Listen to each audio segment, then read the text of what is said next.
Assalamualaikum warahmatullahi wabarakatuh. Welcome to Hera English School online teaching. Today inshallah we will conclude the second part of the lesson 3.3 Stephen Hawking. We had started on page number 115. Let us recapitulate some of the parts which we have learned in the first part of the lesson. Now, Stephen Hawking, he was born in the year 1942 on 8th of January. He was a British person, theoretical physicist, cosmologist, author and director of the research center of the theoretical cosmology. What is cosmology? Cosmology is the science of the origin and development of the universe. In the first paragraph, we saw regarding the work which he had started as a scientist, as a great person.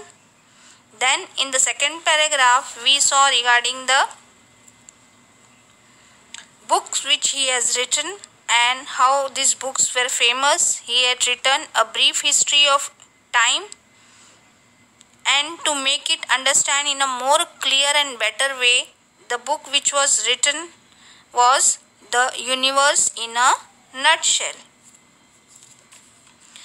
Now, further we move on in the next paragraph. On page number 116, we saw regarding Brief History of Time which he had written, which made him popular. People would understand. He simplified the things which were more complicated for a layman. Then we understand that he had a statement which says that the Big Bang Theory was not more than a spontaneous creation as a result of the gravity rather than that of any other God's existence. Mazallah, he did not believe in the God. He said whatever was happening in the universe which led to the Big Bang Theory was because of the gravity of the earth and many of the physical laws. Okay, the Grand Design, which was Hawking's first major publication in 10 years. Within this work, Hawking set out to challenge Sir Isaac Newton's belief that the universe had to have been designed by God, simply because it could not have been born from the chaos. Now we move on to page number 117. Here we had started with this page. Now at the age of 21, he was diagnosed with such kind of disease, ALS. What is ALS? Amyotrophic lateral sclerosis, because of which all his, in a very simple sense, the nerves that controlled his muscles were shuttled down. That means they were not responding properly and the work was rather slow and they were not responding in a proper manner to his nervous system. At the time, doctors gave him 2.5 years to live. That means he had very less time. Still at that time he was very much optimistic. Further we move on to see that he had been hospitalized and Hawkins was still in the hospital. There he shared a room with a boy suffering from leukemia. Leukemia is a malignant progressive disease in which the bone marrow and other blood forming organs produce increased number of abnormal white blood cells. In the blood we have red blood cells and white blood cells.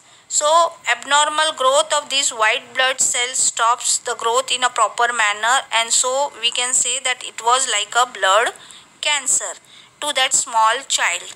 Now, that child was suffering from a terrible disease, because of which the positive signs which Hawkins took was he started thinking that my condition is more better than that boy.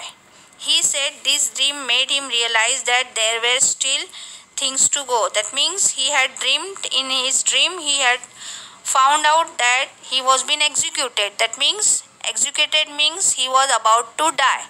So he thought that I have very less time in this world to do work.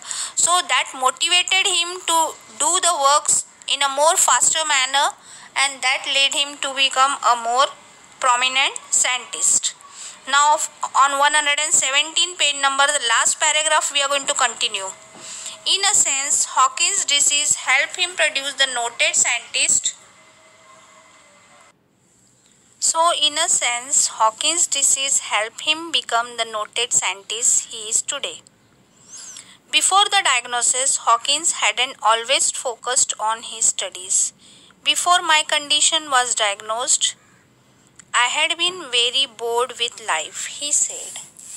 There had been not seems to be anything worth doing. With the sudden realization that he might not even live long enough to earn his PhD, that is the doctorate in his subject, what he was researching on. Now we move on to page number 118. Now Hawkins poured himself into his work and research. Why? Because he knew that the time was very less with him.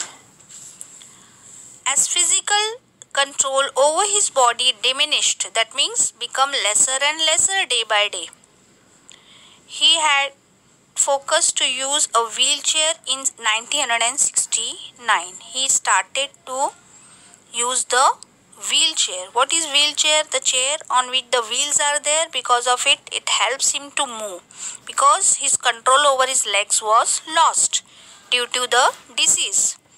The effect of his disease started to slow down. Over time, however, Hawkins' ever-expanding career was accompanied by an ever-worsening physical state. Now he was developing himself as a scientist, doing more hard work and concentrating on his work, but in the meantime, the physical health was not giving him any support. It was becoming more bad and then worse. Okay. By the mid of 1970s, Hawkins' family had taken him in one of the Hawkins graduate students to help manage his care and work. He could still feed himself and get out of bed, but virtually everything else required assistance. Now, he was able to do some of the works, but he had to be helped out by some other peoples in the simple works also, even for standing up, sitting down, moving from one place to another. Now, in addition, his speech had become increasingly slurred. What do you mean by slurred? That means he was not speaking in a clear manner. His tongue was not giving him that modification according to the words. His voice or his sound was not clear, whatever he was speaking. So that only those who knew him well could understand him. That means sometimes, the very small children, they talk very many different things which are not properly the words or the proper sentence, but their mother can understand what they talk. Same way, his tongue was not control in him.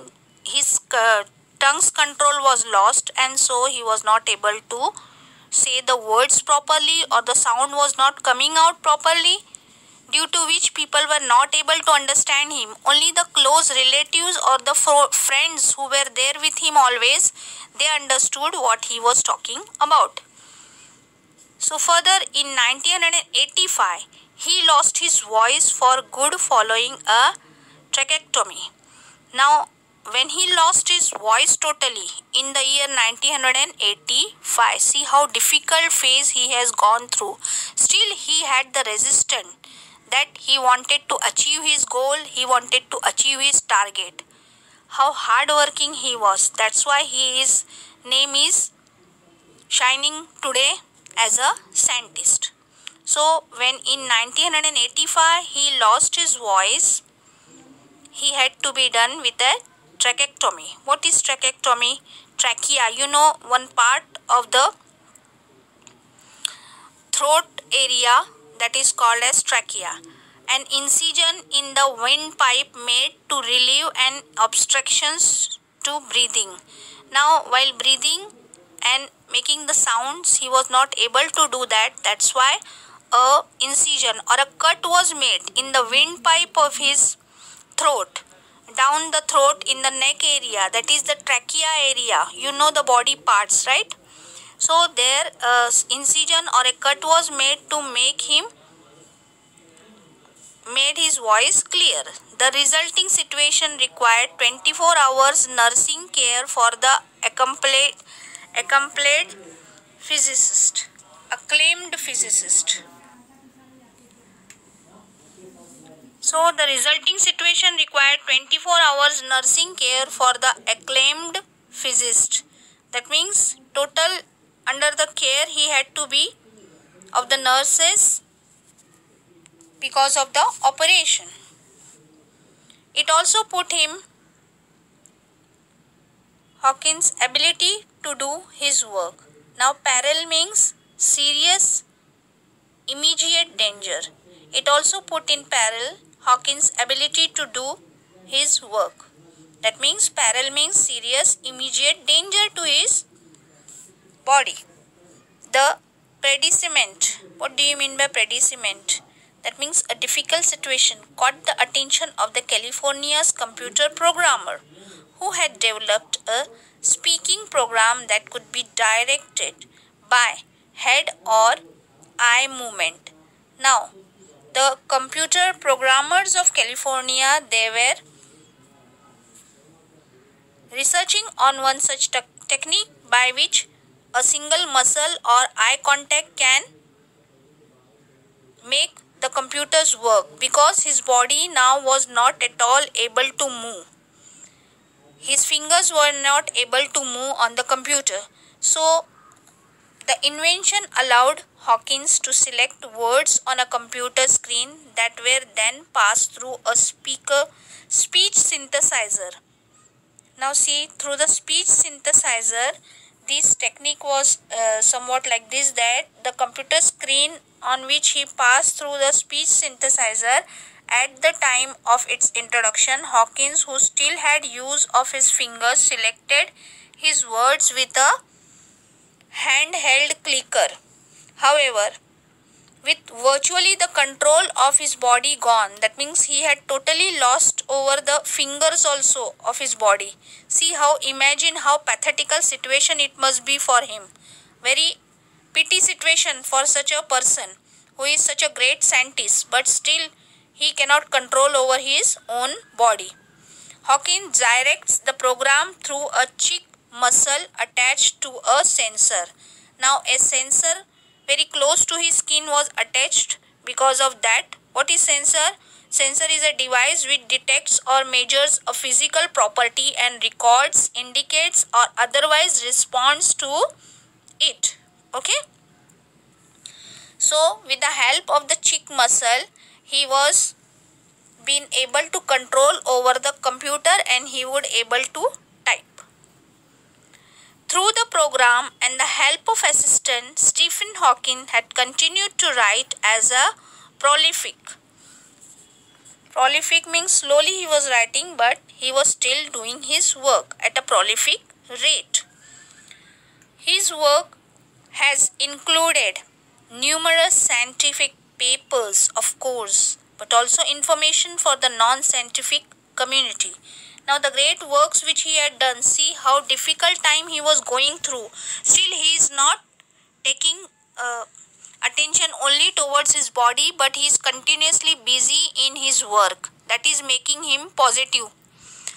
Under such kind of situation also, he is a positive thinker and he has not lost his hope. This is a very important lessons, values which we can understand from this lesson, that he has not lost his values, that he has not lost the hope.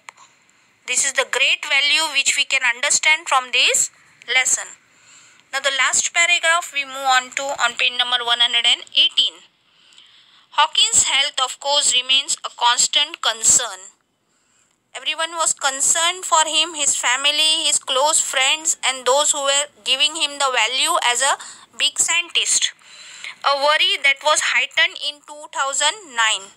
In 2009, people got more worried when he failed to appear at a conference in Arizona because of a chest infection. Now there was an infection in his chest. In April, Hawking, who had already announced he was retiring after 30 years from the post of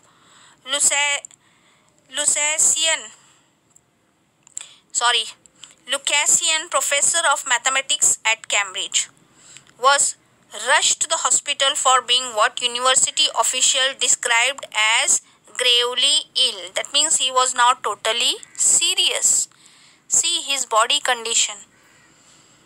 It was very much worse. It was later announced that he was expected to make a full recovery after this. Okay, this is what the lesson ends at. And this lesson makes us understand the value that hope should not be lost. Even if the conditions are worse, no matter how the severe condition of his body was, he always continued to work. That means he was a positive thinker and he did not mind regarding his physical unwellness, but he wanted his work to be completed on time and he was dedicated scientist. From this we can learn a lot. Inshallah, we'll continue with the question answers next time. We end today here. Jazakallah.